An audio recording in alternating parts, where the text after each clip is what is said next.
या रक्तबीजासिनी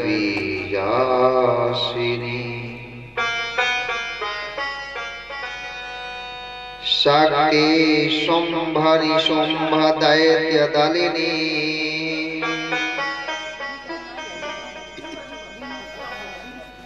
या सिद्धि लक्ष्मी परा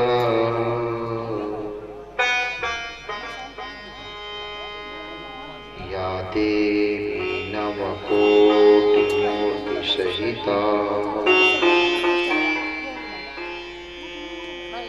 मां पातु विश्वेश्वरी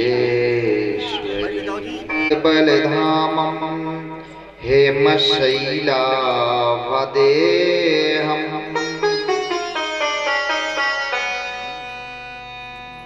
धनुजपन कृशानं ज्ञानिनामग्रगण्यम्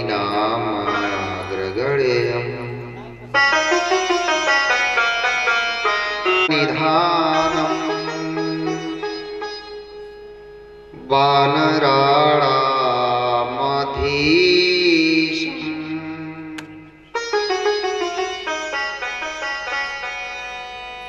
रघुपति प्रिय भक्तं वातजातं नमामि।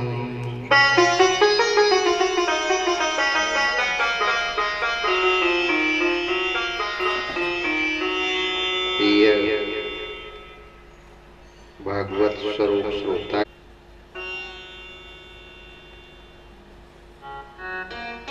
अपार हर्ष का विषय है। आप इतनी संख्या में आकर के भगवान की कथा में सम्मिलित होकर भगवान की कथा सुन रहे हैं। आप लोग बड़े ही सौभाग्यशाली हैं।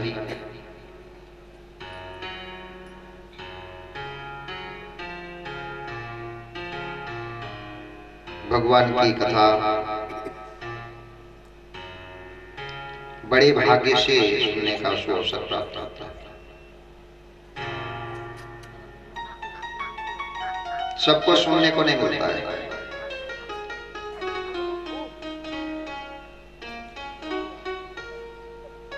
यह कथा देवताओं के लिए भी दुर्लभ है। अश्वत्थामा कहता है, मित्र तू एक ही बात कर रहे हो। लो तुम्हारे सामने मैं प्रतिज्ञा करता हूं कि पांचों का सर काट के मैं लाऊंगा। प्रतिज्ञा करके अश्वत्थामा चल देता है, लेकिन मार्ग में सोचता है कि इस समय पांडव सशक्त है, सतर्क भी है, सशक्त भी है।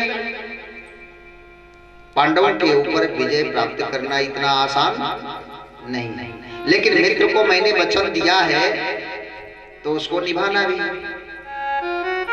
सोचते सोचते उसके मन में आता है काक उलूकी न्याय। काक उलूकू न्याय वो क्या है? एक उल्लू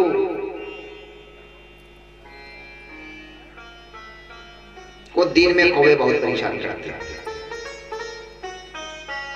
उल्लू भी दिन का समय गुजार लेता है, लेकिन देखता है कि जब रात्रि का समय है तो कौवे को दिखाई नहीं दे रहा।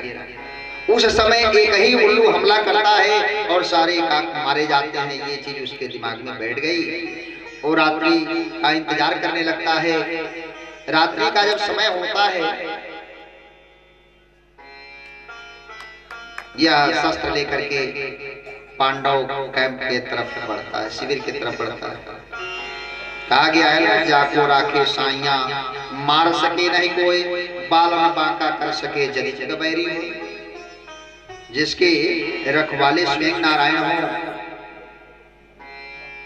उसको कौन बिगाड़ सकता है?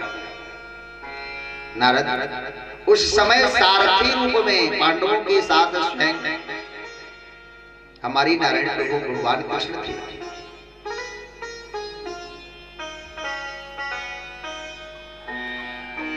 नारद भगवान वही लीला करते हैं, पांडवों को बुलाते हैं रात्रि के समय। कहते भाई देखो, आज विजय की रात्रि है, प्रथम रात्रि है, महाभारत के युद्ध में विजय मिली है और चांदनी रात भी है। ऐसे सुअवसर को चलो बड़े धूमधाम से मनाते हैं। नारद भगवान पांडवों को लेकर के और शिविर से दूर चले जाए विजय का जश्न मनाने के लिए। पांडवों के शिविर में जो शयन सज्जा थी, सोना देख करके पांडवों के पांचों पुत्र आकर के उस पे सो गए। उसी समय अश्वत्थामा पहुंचता है और पांडवों के जो पुत्र हैं वो पांडवों के सरीखे, उन पुत्रों को पांडव समझ करके पांचों पुत्रों का सर काट करके लेकर के पहुंच जाता है। दुर्योधन के पास पहुंचता है, कहता है मित्र, तूने कहा ना कि ये कभी कम हो जाए तो हृदय को शांति मिले, देख मैं ये पांचों के पांचों का सर काट के मैं लाता।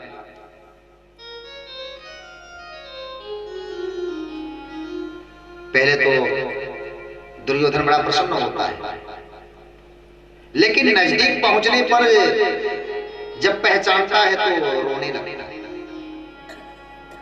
अश्वत्थामा कहता है मित्र, अरे पांचों दुश्मनों के सर काट करके ला करके दिखा दिया, उसके बाद भी तू रो रहे हो।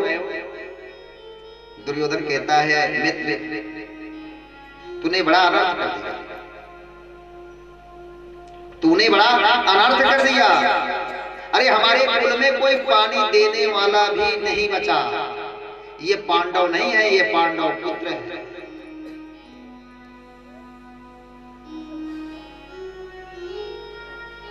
जब अश्वत्थामा सुनता है कि ये पांडव नहीं है, ये पांडव पुत्र है,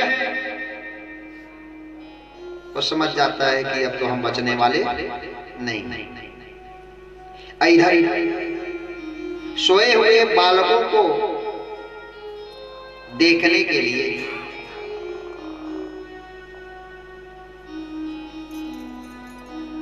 द्रौपदी आती है। सर्वहीन जब शरीर को देखती हैं तो चिल्ला करके रोने लगती है, विह्वल होकर के रोने लगती है। उनके रोने की आवाज अर्जुन के कानों तक पहुंचती है। अर्जुन कहते हैं प्रभु, ये रोने की आवाज किसी और की नहीं हो सकती, मुझे तो लगता है शिविर पे कोई आपदा आ गई, ये द्रौपदी की आवाज है।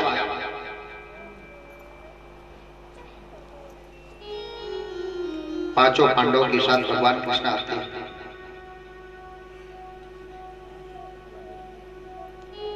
द्रौपदी की विह्वल दशा देख करके हाथ में गांडी उठा करके अर्जुन शपथ खाते हैं, कहते हैं देवी, जिसने इन बालकों के सर को काटा है, धैर्य रख, उसके रक्त के, उसके शरीर के रक्त से तेरे बाल को मैं सींचूंगा, तेरे पास ही ला करके मारूंगा। प्रतिज्ञा करके भगवान के पास बढ़ते हैं, कहते हैं प्रभु अब देरी मत कीजिए, उस शत्रु को पकड़ना जरूरी। भगवान कृष्ण पुनः सारथी बन जाते हैं।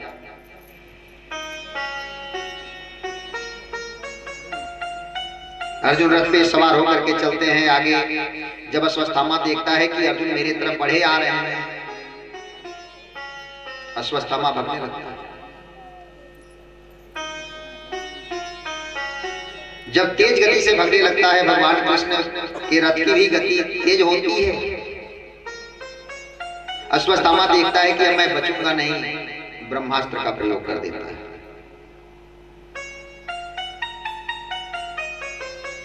ब्रह्मास्त्र का जब अश्वत्थामा प्रयोग करता है, अर्जुन घबरा जाते हैं, कहते हैं त्राहि मां शरणागता प्रभु, अब मेरी रक्षा कीजिए। तो ब्रह्मास्त्र, भगवान कृष्ण कहते हैं मित्र, अरे ब्रह्मास्त्र से तू घबरा गए, तुम्हें ब्रह्मास्त्र चलाने भी आता है और ब्रह्मास्त्र लौटाने की भी विधा तू जानते हो, उसके बाद भी तू घबरा गए।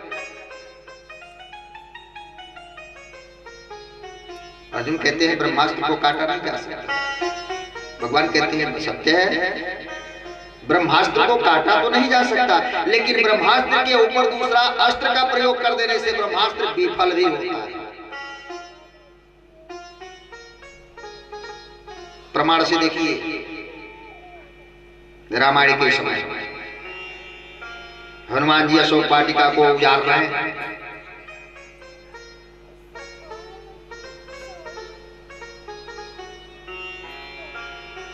इंद्रजीत आता है, ब्रह्म अस्त्र ते ही साधा कपि मन किन्ह विचार, जो न ब्रह्म सरमानी हो महिमा मीचा ही अपार। ब्रह्मास्त्र का प्रयोग करता है, हनुमान जी बच जाते हैं। जब हनुमान जी ब्रह्मास्त्र में बंध गए तो फिर लंका कैसे जला दिया?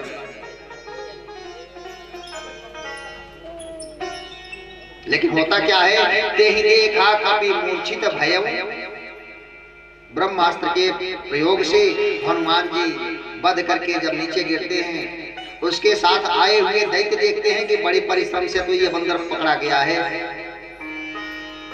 बहुतों को जो है ठिकाने लगा चुका है पहले, अरे अक्षय कुमार इत्यादि को ठिकाने लगा चुका है, बड़ी मेहनत से बांधा गया, इसको एक काम करो, जल्दी जल्दी लोहे की मोटी जंजीर में इसे जकड़। और जो ही दैत्य हनुमान जी के ऊपर ब्रह्मास्त्र के ऊपर से मोटी मोटी जंजीरों से जकड़ने लगते हैं, हनुमान जी समझ गए अब तो मेरा ब्रह्मास्त्र गया। मोटी मोटी जंजीरों में बंद करके रावण के सम्मुख जाते हैं।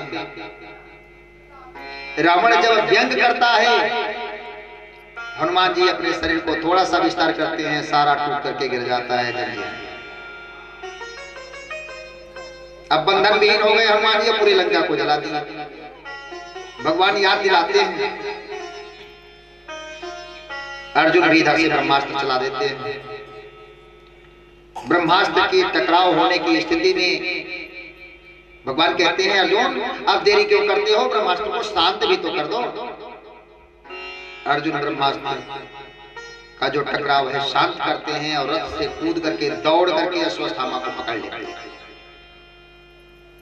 और पशुओं के जैसे उसके हाथ पैर को बांध करके रथ में पटक करके लाद करके लेकर के वापस आते। द्रौपदी के पास वैसे बंधे हुए अवस्था में रथ से जब गिराते हैं, द्रौपदी देखती है, कहती है अर्जुन मुच्यताम मुच्यताम, इसे जल्दी छोड़ो, देरी मत करो, इसे जल्दी छोड़ो। देखिए कथा सुनने का, सुनने का और उसके अनुसार आचरण भी करने का नियम होता है। जिसके 5 के 5 नौजवान पुत्र मारे जा चुके हैं, उसी क्षण वो महिला कह रही है कि मुच्यताम मुच्यताम, इसे जल्दी छोड़ो, देरी मत करो, जल्दी छोड़ो। अर्जुन कहते हैं देवी ये कौन सी बात? द्रौपदी कहती है अर्जुन ये बताओ, ये जो तुम पकड़ के लाए हो ये गुरुपुत्र है, और तो उसके पुत्र को इस भांति बांध करके पशुवत वृत्ति से जो है तुम लाए हो, क्या इसके पिता ने यही सोच करके तुम्हें विद्या दिया? जो विद्या अपने पुत्र को नहीं दिए, जो विद्या अन्य शिष्यों को नहीं दिए, ब्रह्मास्त्र चलाने की विद्या अपने पुत्र को दिए, लेकिन ब्रह्मास्त्र शांत करने की विद्या नहीं दिए, वो भी गुप्त विद्या तुम्हें दिए, इसीलिए दिए। गुरु पुत्र भी गुरु के ही समान होता है। दूसरी बात, महाभारत के युद्ध में तुम्हारे गुरुदेव मारे जा चुके हैं और वो माता गौतमी के पास जीने का सहारा मात्र एक पुत्र है। मेरे पास पुत्र मर गए तो अभी तो लोग हो ना जीने का सहारा, लेकिन इसके मां के पास केवल जीने का सहारा एक पुत्र है। जब वो मां सुनेगी, क्या वो नहीं रोएगी मेरे जैसे?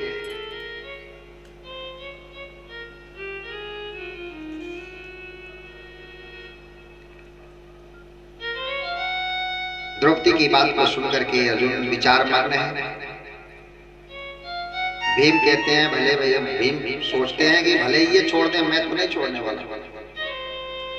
नकुल सहदेव भी सोचते हैं कि भले ये लोग छोड़ दें, लेकिन हम तो नहीं छोड़ने वाले। अब अर्जुन जी को कुछ समझ में नहीं आ रहा है कि हमें करना क्या चाहिए। नारद जी, जब अर्जुन को नहीं समझ में आता है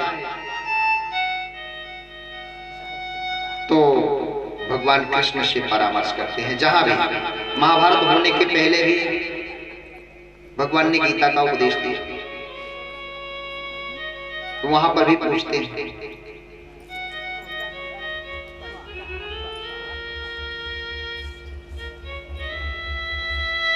प्रभु अब आप ही बताओ क्या करना चाहिए, अब आप ही बताओ क्या करना चाहिए। भगवान कहते हैं मैं क्या बताऊं। भीम जी कहते हैं अरे पूछना क्या है, हमारे पांचों पुत्रों को मारा है, बेशक तू छोड़ दोगे, मैं नहीं छोड़ने वाला।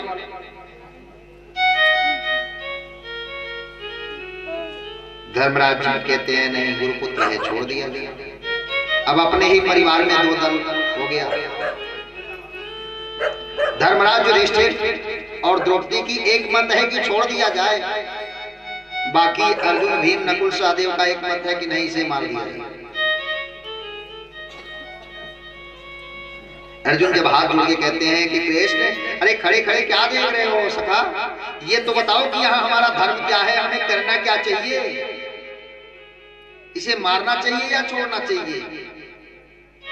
हमारे पुत्रों को मारा है, एक तरफ ये पापी है और दूसरे तरफ गुरुपुत्र है, तो इस समय हमारा धर्म क्या है, क्या करना चाहिए।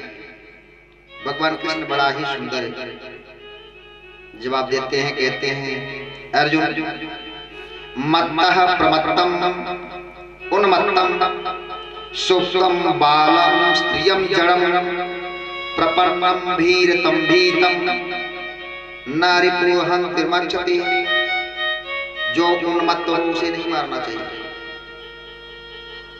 जो प्रमत्त हो नहीं मारना चाहिए, जो नशा में युक्त हो उसे नहीं मारना चाहिए, बालकों को नहीं मारना चाहिए, स्त्रियों को नहीं मारना चाहिए, जड़ मने मूर्ख जो हो उसको नहीं मारना चाहिए। ऐसे लोगों की हत्या नहीं करनी चाहिए।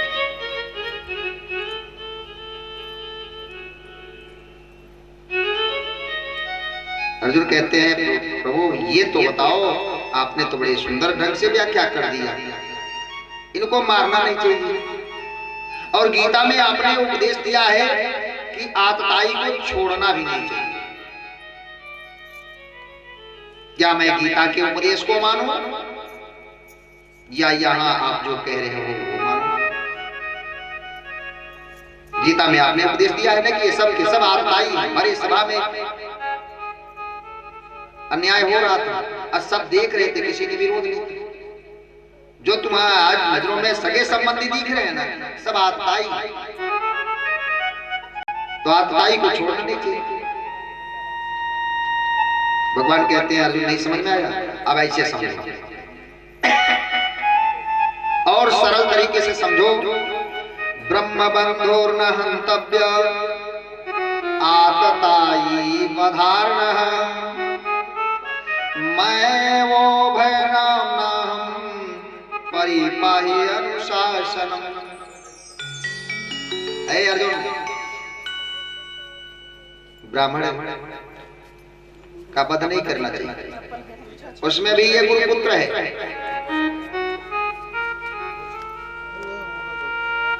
ब्राह्मण की हत्या नहीं की जाती। एक तो ब्राह्मण, दूसरे गुरुपुत्र है, लेकिन आतताई को छोड़ना भी नहीं चाहिए। अभी दोनों में मैं उभय, माने इन दोनों में जो तुम्हें अच्छा लगे सो करो। अर्जुन समझ जाते हैं कि ये टेढ़ी टांग वाले कभी सीधा उत्तर नहीं देते। एक तरफ कह रहे हैं कि आतताई को छोड़ो भी नहीं, यहाँ भी कहती है कि आतताई है छोड़ो नहीं, और एक तरफ कह रहे हैं ब्रह्म बंधु है, गुरुपुत्र है, उसको मारो भी नहीं।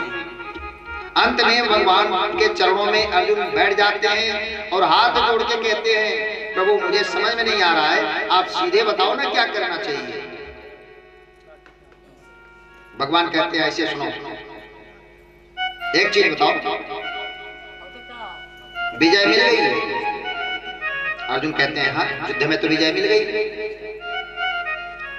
तो आज इस राज सिंहासन का उत्तराधिकारी कौन है, राजा कौन है? अर्जुन कहते हैं बड़े भैया धर्मराज युधिष्ठिर। अब तो ऐसे सरल तरीके से समझो, बड़े भाई भी हैं, इस राज्य के राजा भी, भावी राजा यही हैं, और उनका जो अनुशासन छोटे होने के दायरे में वो बड़े हैं, जो आदेश करते हैं वैसा है। तो अर्जुन कहते हैं प्रभु तो उनका तो मत है, इसे छोड़ दिया जाए। भगवान कहते हैं तो देख लो, बड़े भाई हैं, यदि आदेश करते हैं तो छोड़ दो, लेकिन अर्जुन ये ध्यान रखना, क्षत्रिय हो, ये ध्यान रखना तुम क्षत्रिय हो, ये ध्यान रखना, प्रतिज्ञा कहीं भूल ना जाना।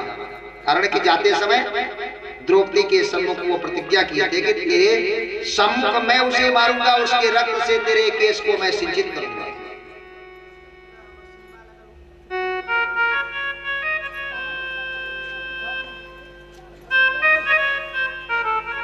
अर्जुन पुनः हाथ जोड़ लेते हैं, कहते हैं प्रभु अरे सरल तरीके से आप बताओ ना क्या करना चाहिए। भगवान कहते हैं मृत्यु कई प्रकार से होती है, सम्मानित व्यक्ति का अपमान कर देना भी मृत्यु होती है। इशारा पाकर के अर्जुन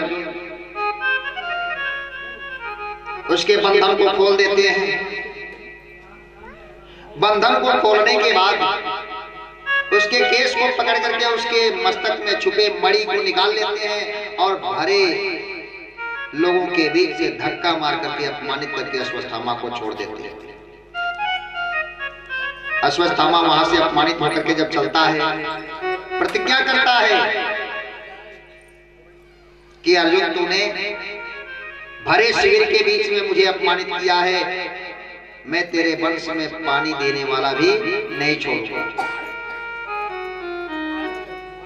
सोचने लगता है, उसे याद आता है कि महाभारत के युद्ध में अभिमन्यु जब चला, अभिमन्यु जब मारा गया तो चर्चा हुई थी कि अभिमन्यु की पत्नी गर्भवती है, इसलिए वो सती नहीं हुई। अभिमन्यु की पत्नी उत्तरा, जब अभिमन्यु मारा जाता है तो उत्तरा आकर के चिता में साथ में सती नहीं होती है, इसलिए कि वो गर्भवती है। ये सोच करके उत्तरा के गर्भ में पल रहे उस बालक के ऊपर ब्रह्मास्त्र का प्रयोग कर दिया। इधर भगवान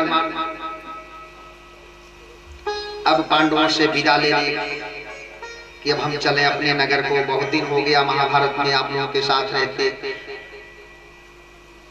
पांडव पहले तो छोड़ना नहीं चाहते थे, लेकिन जैसे तैसे पांडवों को समझा करके भगवान जब विदा ले रहे हैं,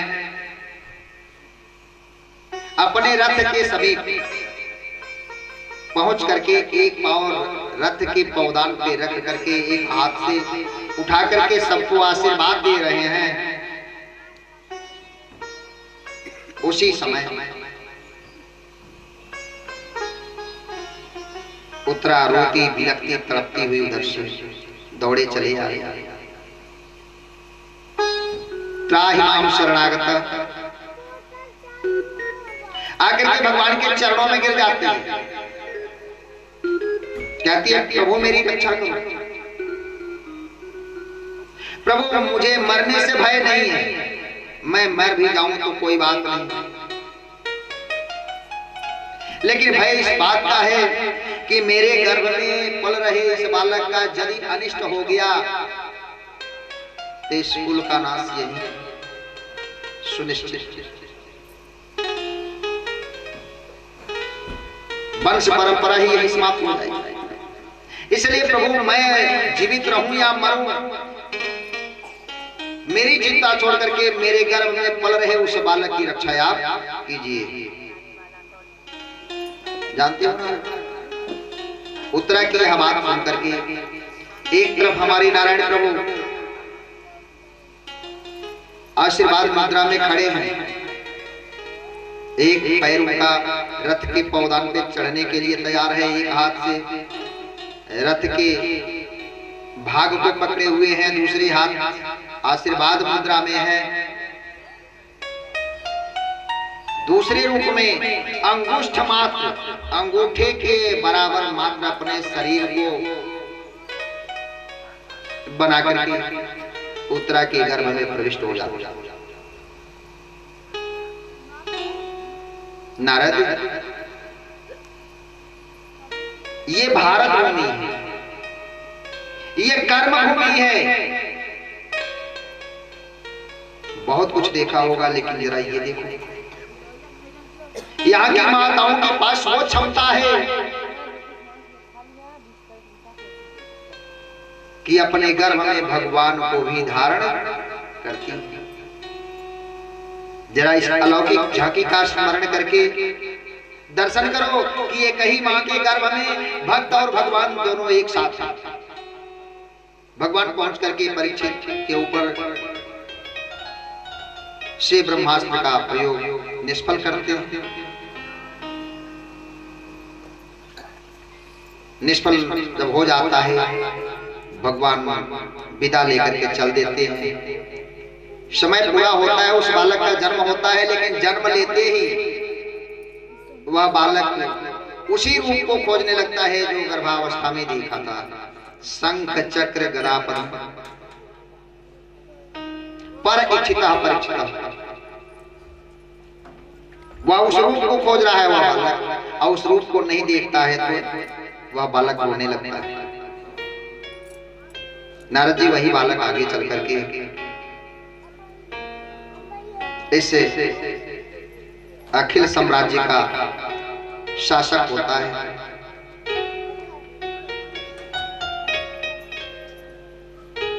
अंत में पांडव परीक्षित को जब राज्य देते हैं, अपने स्वर्गारोहण के लिए जब जाने लगते हैं, तो कहते हैं परीक्षित अपने पौत्र नाती को राज्य देकर के स्वर्गारोहण को जब जाने लगे पांडव, तो कहे परीक्षित इस राज्य की संपूर्ण संपदा पे तुम्हारा अधिकार है, लेकिन महल के ईशान कोण में रखे हुए एक संदूक पे तुम्हारा अधिकार नहीं है, उसे कभी खोलना नहीं।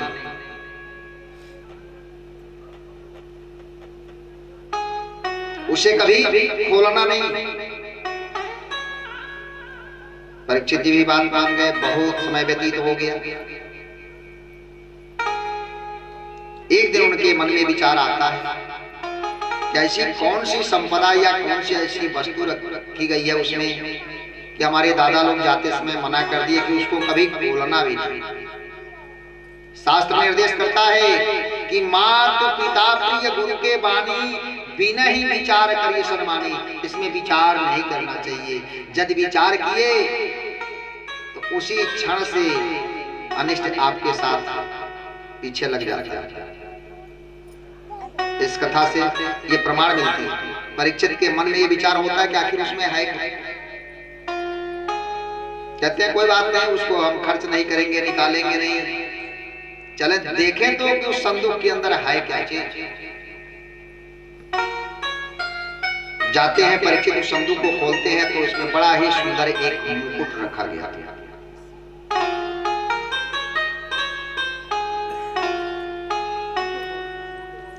मुकुट को जब देखते हैं तो लोभ हो जाता है कि इतने बड़े राज्य साम्राज्य का अधिपति हमारे परदादा लोग रहे, लेकिन इतना सुंदर मुकुट उन लोगों का भी नहीं, और इतने सुंदर मुकुट संदूक के अंदर बंद कर रखे हैं,